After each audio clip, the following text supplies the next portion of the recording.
isanandro ny teniny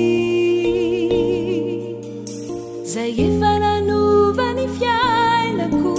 vavà nanitsy ny lalako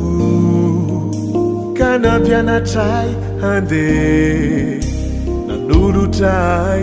ny famarinana ny fanahy masinako de narotsany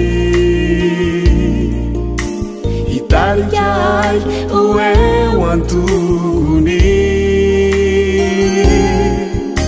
namelona ny afony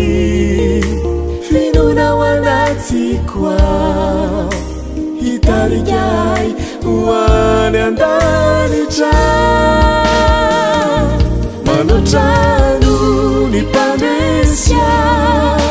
satria Jesosy tompo eo anilako kanino nahanjoay de hatoky azy noho ny fahasoavany zay fantatro fanahatoy zao ay de hoisan'ireo zay olombo vonjy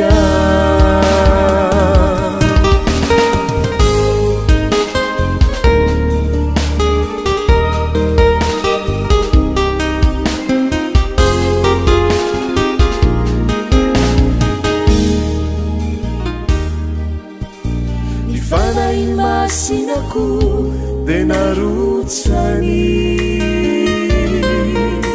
hitarika ay hoeo antogony namelona ny afony finonao anatiko ao hitarika ay hoany andanitra manotrano ny mpanesya satria Jesosy tompo eo anilako kanino nahanjoay de hatoky azy noho ny fahasoavany zay fantatro fanahatoy zao ay de hoisan'ireo zay olombo vonjy Jesosy no ivompianako lalatsy de tsy aharobaka manotrano ny mpanesya satria Jesosy tompo eo anilako kanino nahanjoay de hatoky azy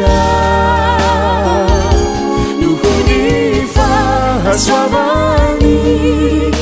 zay fantatro fanahatoy zao ay de hoisan'ireo zay